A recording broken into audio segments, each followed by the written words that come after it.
রাস্তা বন্ধ করে ধর্নায় ব্রজেন্দ্র রোডের মহিলারা। সামান্য বৃষ্টি হলেই শ্রীভূমির ব্রজেন্দ্র রোড কৃত্রিম বন্যায় ভেসে যায়। জল নিষ্কাশনের নালাগুলো বলতে গেলে অকেজো। কদিনের বৃষ্টিতে পুরো শহরের অবস্থা একেবারেই বেহাল।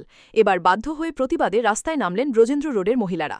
তারা আজ ব্রজেন্দ্র রোড আর স্টিমারঘাট রোডের ঠিক চৌমাথায় ধর্নায় বসে পুরসভার বিরুদ্ধে স্লোগান তুলে আকাশ বাতাস মুখরিত করে তোলেন। তাদের অভিযোগ, পুরসভার ঠিকমতো কাজ করেনি বলেই তাদের এত ভোগান্তি। এই ধর্নায় সাংসদ কৃপানাথ মালার বিরুদ্ধেও মুর্দাবাদ স্লোগান শোনা গেছে। জল জমে যায়, এটার জন্য আমাকে খুব প্রবলেম হয়।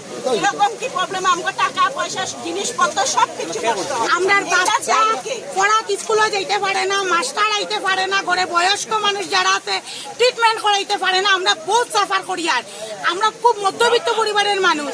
স্কুটি বাইক এইগুলো যে জিনিস নষ্ট হয়, আমরা কিন্তু ডেইলি অত পয়সা আসতে নিতেন, আমরা ডেইলি এখানে ঠিক করে আনিতে লাগতাম।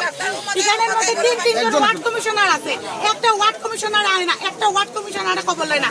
আপনারা গিয়ে ড্রেনের অবস্থা দেখুন, না ড্রেনের গভীরতা আছে, না এই ড্রেন দিয়ে জল যায়, কোনো কিছু হয় না। ড্রেনে উল্টা কচু গাছ, এমনে গাছ সব কিছু আছে, কিন্তু ড্রেনের দিকে জল যায় না। বহুত প্রবলেম হয়। তারা মেনটেনেন্স করবার নামে কিছু না। কত বড় আন্দোলন হয়, তিনটা ওয়ার্ড কমিশনার, একটা ওয়ার্ড কমিশনারও এখানে আইছে না। ইনফ্যাক্ট তারা ফোন করা হয়েছে, তো একজনে অসুস্থ, একজন একজন সেই, হাজারো বাহানা।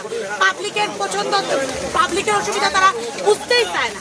খালি ভোট দেবার সময় তারা আর আমরা ভোট দিবা, আমরা এই করবো, আমরা সেই করবো, কিন্তু করার নামে কিচ্ছু। কোন ওয়ার্ডের বাসিন্দা আপনারা?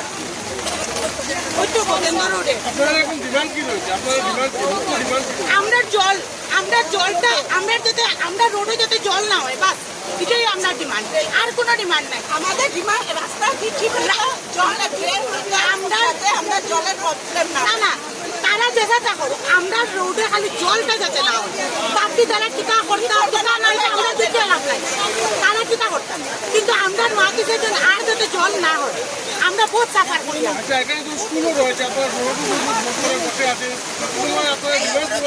আমরা দেখুন, আমরা বহুত চেষ্টা করছি, আমরা সব প্রবলেম করবার চেষ্টা করতে, কিন্তু কেউ আইছে না।